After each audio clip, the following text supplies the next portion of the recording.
时间要打多久？我讲我们不要做决定。过去是由杜鲁门，以后是由艾森豪威尔，或者美国的将来的什么总统，由他们去决定。就是说，他们要打多久就打多久，一直打到完全胜利。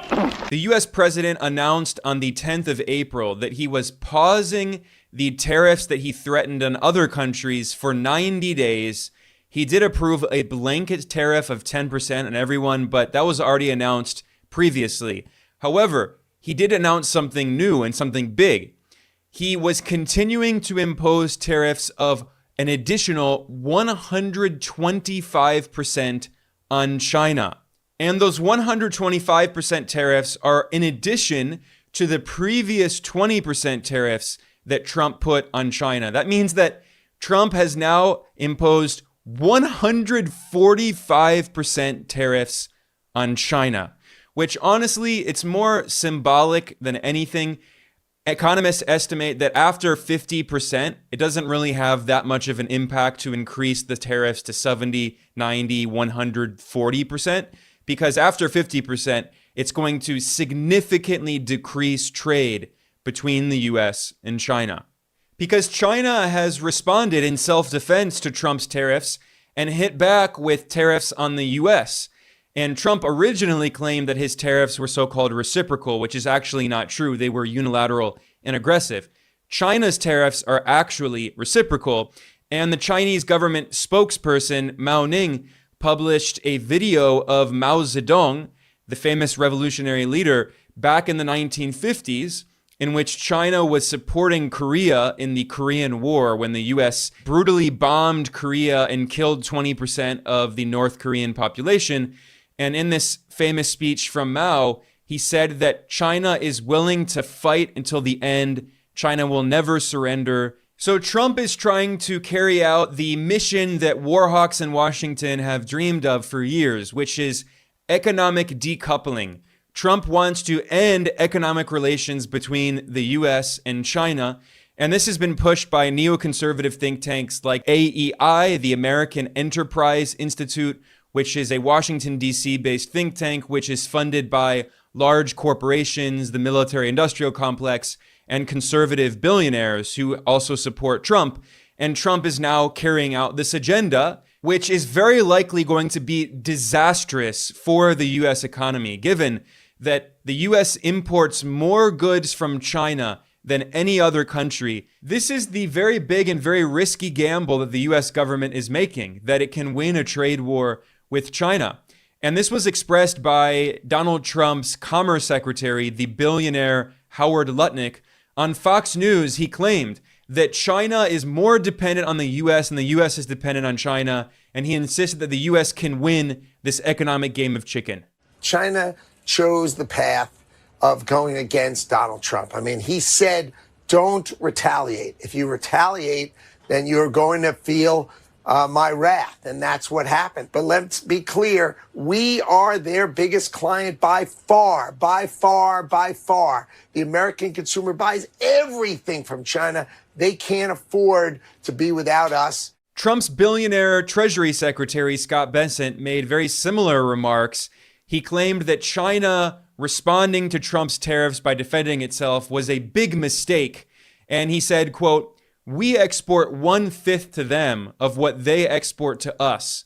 So that is a losing hand for them, for China," he said. However, that's an absurd argument because it's not about just the number, the overall sum of trade. It's about what exactly the U.S. imports from China and what China imports from the U.S. If you look at their exports, you can see that what the U.S. largely exports to China is petroleum, oil. China can get oil from a lot of countries. Soybeans, which is the top U.S. export to China. China can buy soybeans from many other countries. Cars, well, China already produces some of the best cars in the world. Copper, China can find copper from somewhere else. And okay, the U.S. does, or it used to export integrated circuits, chips to China, but the U.S. government has been putting export restrictions on China, going not only back to Trump, but also to Biden. This was bipartisan. And China has been developing its own domestic chip industry. So it's actually quite easy for China to replace a lot of the imports it gets from the US. It can import those products from other countries. But then look at what the US imports from China. It's very different. The biggest export that China sends to the US is cell phones, which is included under broadcasting equipment. It's difficult to replace cell phones made in China. Where is Apple going to make its iPhone? They're trying to make it in India, but it's very difficult. The second biggest Chinese export to the US is computers. So in other words, what the entire modern economy relies on. Where is the US going to get those computers from that it can't import from China anymore because there's now 140% tariff? They're over twice as expensive. The US also imports a lot of batteries from China, which are needed for electric vehicles, phones, computers. Pretty much everything today has an electric battery. How is the US going to replace those electric batteries? It would have to create an entire new supply chain, create new factories, find new companies who will invest in the US, train workers. It's going to take many years, if not decades, to recreate that supply chain without China. In the meantime, the US has no alternatives. So what this shows is that Trump administration officials are living in opposite land. It's actually the US which is much more dependent on China than vice versa. And if you don't believe me, well, this is what even mainstream prominent economists are warning, including Adam Posen, who previously worked for the US Federal Reserve, the US Central Bank. In an article in Foreign Affairs magazine, he warned that trade wars are easy to lose. He wrote that despite the Trump administration's claims to the contrary, quote, "It is China that has escalation dominance in this trade war. The United States gets vital goods from China that cannot be replaced anytime soon or made at home at anything less than prohibitive cost," end quote. He said that Trump's massive escalation of this trade war so quickly is, quote, "a recipe for almost certain defeat at enormous cost." Or to put it in Bessent's terms, Washington, not Beijing, is betting all in on a losing hand, end quote. The Financial Times published a long report that provides some very important insight into just how crucial China is in the global economy and in global supply chains. This FT report notes that Beijing's trade juggernaut is built on deep competitive advantages built up over decades that will not be easily dislodged. Quote, "The sheer scale of China's dominance is unprecedented. No other country in recent decades has matched this level." And it notes that China makes up around a third of all global manufacturing, more than the US, Japan, Germany, and South Korea combined. This article notes that China almost single-handedly runs the global lithium-ion battery industry. The US doesn't have alternatives to these very important batteries. Again, it would take years or decades to build its own domestic industry. And as the FT report put it, quote, "No other region globally provides the same unique combination of resources, advanced manufacturing capabilities, skilled labor, investment capital, and substantial government support for the battery industry," end quote. There is no alternative to China. The FT reported that China supplies at least 50% of global exports for 730 out of 5,000 classified trading products, 3 times higher than the EU and almost 8 times as many as the US. This is why, despite the fact that in 2018 Trump started the trade war against China, China's trade dominance continued to increase. And this is largely because China has been diversifying its trade partners. China is now the number one trading partner of the majority of countries on Earth, including all countries in Africa, most countries in Latin America, and almost all countries in Asia. And China's dependence on exporting to the US market has been decreasing over time. In 2018, 19.2% of China's exports went to the US. As of 2024, it fell to 14.7% of China's exports. And now, with Trump's sky-high tariffs of well over 100%, this figure is going to fall close to zero, probably, if these tariffs continue in the long term. So the Trump administration is engaged in a very, very risky trade war that will likely backfire hard on the U.S. economy and cause significant damage, especially to average U.S. consumers, to average poor and working people in the U.S.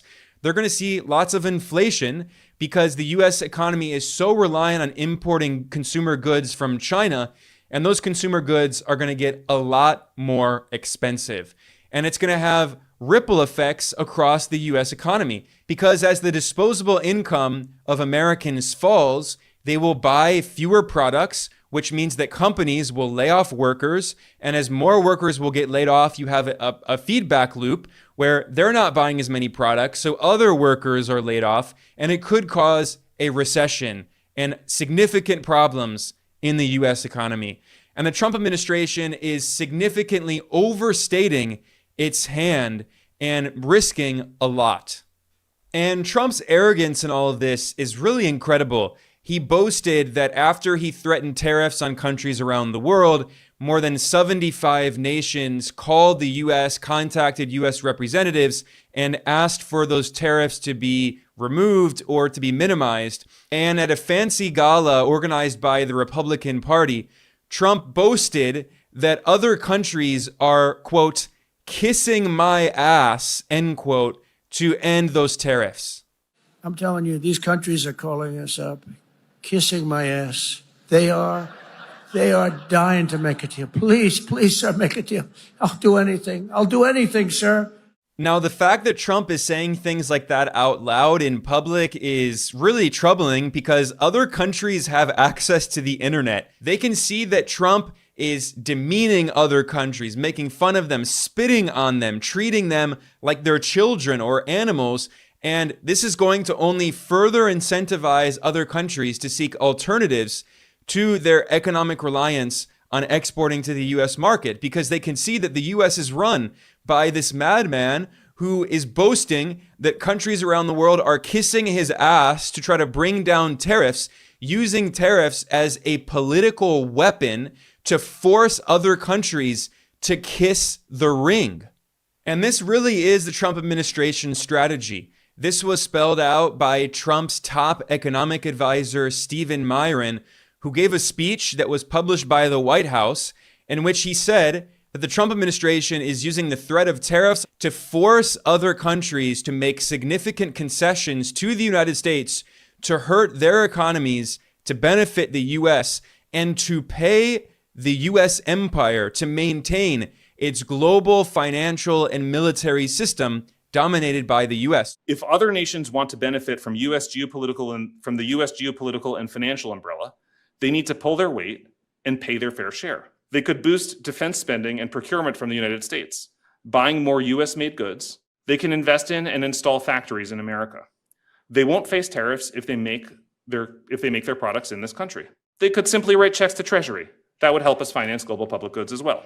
So essentially, what the Trump administration is trying to do is acting like a global mafia don, a global mafia boss, and ordering other countries to pay tribute to the U.S. emperor. Sorry for mixing metaphors here, but Trump's acting like the emperor of planet Earth and saying, you need to pay the U.S. tribute in order to maintain its global empire.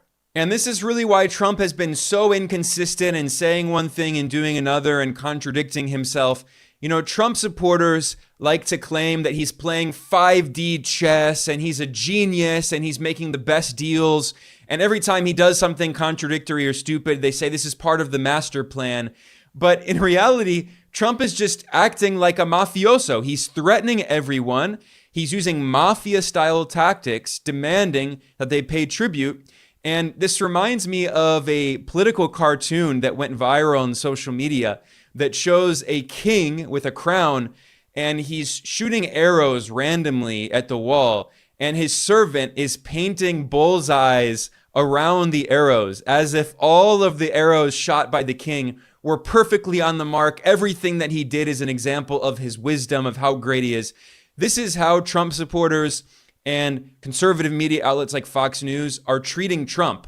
He's just engaging in all of these crazy tactics. And at the end of the day, it's not really part of some grand strategic bargain that he wants to pursue. It's really a simple strategy. He's pushing around other countries to try to maximize the power of the US empire, threatening countries to force them to pay up to subsidize the United States so it can continue to maintain its global empire. However, the Trump administration is facing a major obstacle, which is the largest economy on earth, when you measure its GDP at purchasing power parity, is not the US, it's China. China is a major superpower, and it's defending itself. It's refusing to kiss the ring, and China has said clearly, quote, China will fight to the end if the US side is bent on going down the wrong path, end quote. And this is why the US is so angry, so furious, because it's trying to maintain a global empire with unipolar dominance of the entire planet, and China is standing in the way. This is why top US officials like Trump's Deputy Chief of Staff, Stephen Miller, are publicly threatening China. This is why Trump announced that he's expanding the US military budget to $1 trillion to prepare for war with China. And Trump's extremely hawkish neoconservative defense secretary, Pete Hegseth, published a book called American Crusade, in which he said that the US is in a so-called holy war. That's the term he used, a holy war against China. And he called for overthrowing the Chinese government. This is the guy running the Pentagon right now. And this is also why Trump nominated the neoconservative war hawk Marco Rubio to oversee U.S. foreign policy as the Secretary of State. And in his Senate confirmation hearing, Rubio said very clearly that the new Cold War that the U.S. is waging against China will determine the entire 21st century, that when historians look back at the history of this century, other issues like Russia and Ukraine will be mere footnotes, insignificant compared to the U.S. new Cold War on China. The Communist Party of China leads the PRC, is the most potent and dangerous near-peer adversary this nation has ever confronted. They have elements that the Soviet Union never possessed. They are a technological adversary and competitor, an industrial competitor, an economic competitor, a geopolitical competitor, a scientific competitor now, in every realm. It's an extraordinary challenge. It's one that I believe will define the 21st century. When they write the book about the 21st century, there's going to be some chapters in there about Putin. There's going to be some chapters in there about some of these other places. But the bulk of that book about the 21st century will be not just about China, but about the relationship between China and the United States and what direction it went. Now, to be fair, this is not just policy of the Donald Trump administration. This is bipartisan policy in Washington. Democrats have also been very hawkish against China. And in the previous Biden administration, Biden's Commerce Secretary, Gina Raimondo, said very clearly that the goal of the U.S. is to, quote, slow down China's rate of innovation, end quote. She also said that the U.S. government would do, quote, whatever it takes, end quote, to restrict China from getting access to the most high-tech technology, especially artificial intelligence, because the U.S. government wants to protect big tech monopolies in Silicon Valley. So again, this is bipartisan. It's Trump and Biden, Republicans and Democrats. However, Trump has taken the economic war and trade war and tech war against China to a whole new level. Trump started the trade war against China in 2018 during his first term as U.S. president. And Biden, when he came in 2021, he actually continued the trade war against China and the tech war. But Trump has kicked this trade war into hyperdrive. And like I have repeated, he has made this into a nuclear economic war against China, a massive game of chicken in which the U.S. is trying to destroy the Chinese economy, hoping that it doesn't destroy the U.S. economy first. And we're actually already seeing signs of that happening if you look at what's going on in the U.S. bond market. This is very important for the U.S. government because if the yields on U.S. bonds go too high, it's going to make it very expensive for the U.S. government to continue to finance its debt. And it's not China, but actually Japan that is the largest holder of U.S. Treasury securities with over $1 trillion of U.S. Treasuries. And what exactly happened that forced Trump to take a step back and pause his tariff war?